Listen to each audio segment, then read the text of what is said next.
அதிகாரம் 52.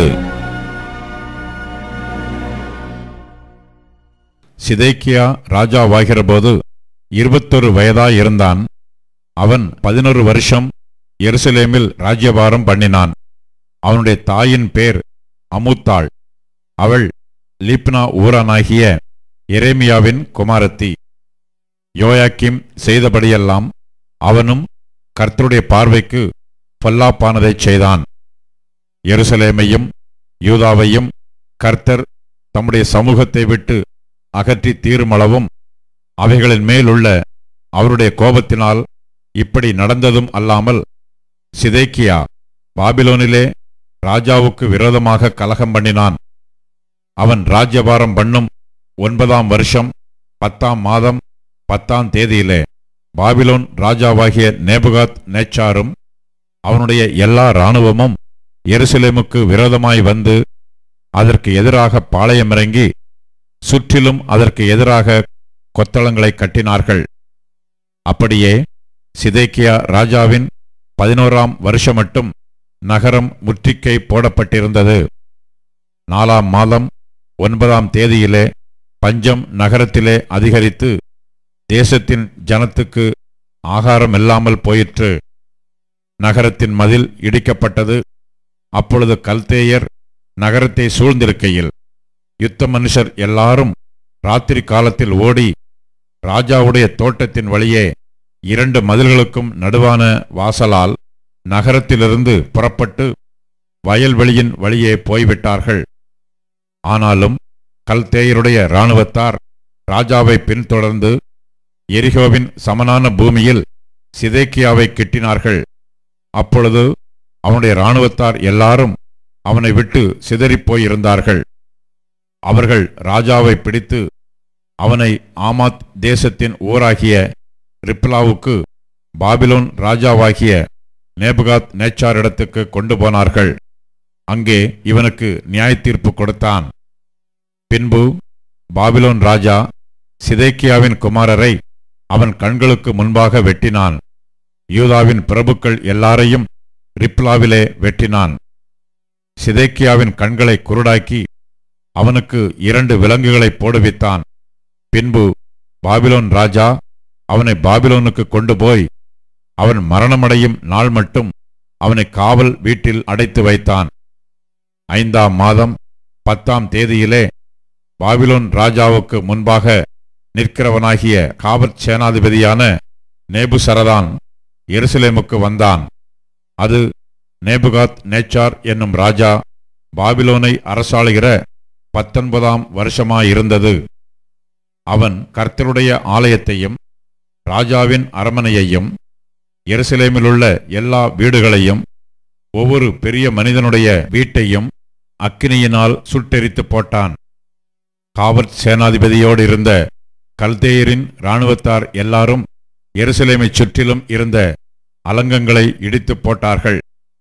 ஜனத்தில் ஏழைகளான சிலரையும் நகரத்தில் மீதியான மற்ற ஜனத்தையும் பாபிலோன் ராஜாவின் வசமாக ஓடி வந்து விட்டவர்களையும் மற்ற ஜனங்களையும் காவற் சேனாதிபதியாகிய நேபுசராதான் சிறைகளாக கொண்டு போனான். ஆனால் தேசத்தாரில் ஏழைகளான சிலரை காவற் சேனாதிபதியாகிய நேபுசராதான் திராட்சத் தோட்டக்காரராகவும் பயிரிடும் குடிகளாகவும் விட்டு வைத்தான். கர்த்தருடைய ஆலயத்திலிருந்து வெண்கலத் தூண்களையும் கர்த்தருடைய ஆலயத்தில் இருந்த ஆதாரங்களையும் வெண்கல கடல் தொட்டியையும் கல்தேயர் உடைத்து போட்டு அவைகளின் வெண்கலத்தையெல்லாம் பாபிலோனுக்கு எடுத்துக்கொண்டு போனார்கள். செப்புச் சட்டிகளையும் சாம்பல் எடுக்கும் கரண்டிகளையும் வெட்டுக்கத்திகளையும் கலங்களையும் கலயங்களையும் ஆராதனைக்குரிய சகல வெண்கல பணிமுட்டுகளையும் எடுத்துக்கொண்டு போனார்கள். பசும்பொன்னும் சுத்த வெள்ளியுமான கிண்ணங்களையும் தூப கலசங்களையும் கலங்களையும் சட்டிகளையும் விளக்குத் தண்டுகளையும் கலயங்களையும் கரகங்களையும் காவற் சேனாதிபதி எடுத்துக்கொண்டான். சாலமோன் ராஜா கர்த்தருடைய ஆலயத்துக்காக செய்து வைத்த 2 தூண்களும் ஒரு கடல் தொட்டியும் ஆதாரங்களின் கீழ் நின்ற 12 வெண்கல ரிஷபங்களும் ஆகிய இவைகளுக்குரிய வெண்கலத்துக்கு நிறையில்லை. அந்த தூண்களோவெனில் ஒவ்வொரு தூண் 18 முழ உயரமாயிருந்தது. 12 முழ நூல் அதைச் சுற்றும். 4 விரற்கடை அதன் கனம். உள்ளே குழாயாயிருந்தது. அதன் மேல் வெண்கலக் குமிழ் இருந்தது. ஒரு குமிழின் உயரம் 5 முழம். குமிழிலே சுற்றிலும் பின்னலும் மாதளம் பழங்களும் செய்திருந்தது. எல்லாம் வெண்கலமாயிருந்தது. அதற்கு சரியாய் மற்ற தூணுக்கும் மாதளம் பழங்களும் செய்திருந்தது. 96 மாதளம் பழங்கள் 4 திசைகளுக்கும் எதிராக செய்திருந்தது. குமிழை சுற்றிலும் செய்திருந்த மாதளம் பழங்கள் 100.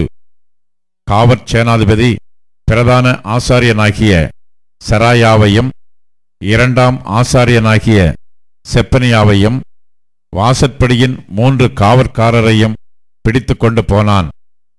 நகரத்திலோவென்றால் அவன் யுத்த மனுஷரின் விசாரிப்புக்காரனாகிய பிரதானி ஒருவனையும் ராஜாவின் மந்திரிகளில் நகரத்தில் அகப்பட்ட 7 பேரையும் தேசத்தின் ஜனத்தை சேவகம் எழுதுகிற தலைமையான சம்பிரதியையும் தேசத்து ஜனத்திலே பட்டணத்தின் நடுவில் அகப்பட்ட 60 பேரையும் பிடித்து கொண்டு போனான். அவர்களை காவற் சேனாதிபதியாகிய நேபுசராதான் பிடித்து அவர்களை ரிப்லாவுக்கு பாபிலோன் ராஜாவினிடத்துக்கு கொண்டு போய்விட்டான். அப்பொழுது பாபிலோன் ராஜா ஆமாத் என்னும் தேசத்தின் பட்டணமாகிய ரிப்லாவிலே அவர்களை வெட்டி கொன்று போட்டான்.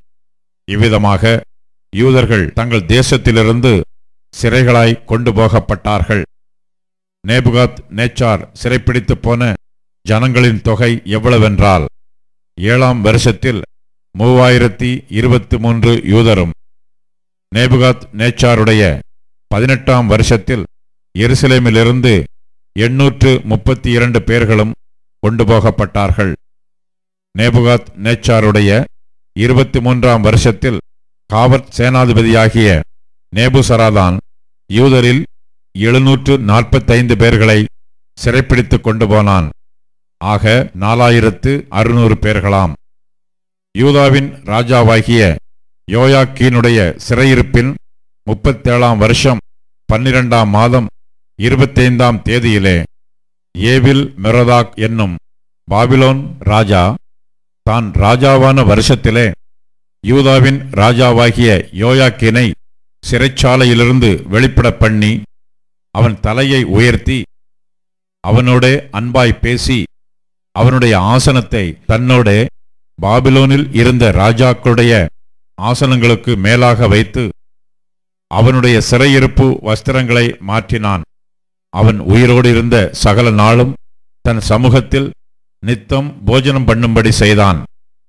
அவன் உயிரோடு இருந்த நாளெல்லாம் அவனுடைய மரண நாள் பரியந்தமும் அவனுடைய செலவுக்காக பாபிலோன் ராஜாவினால் கட்டளையான அனுதின திட்டத்தின்படி அனுதினமும் அவனுக்கு கொடுக்கப்பட்டு வந்தது.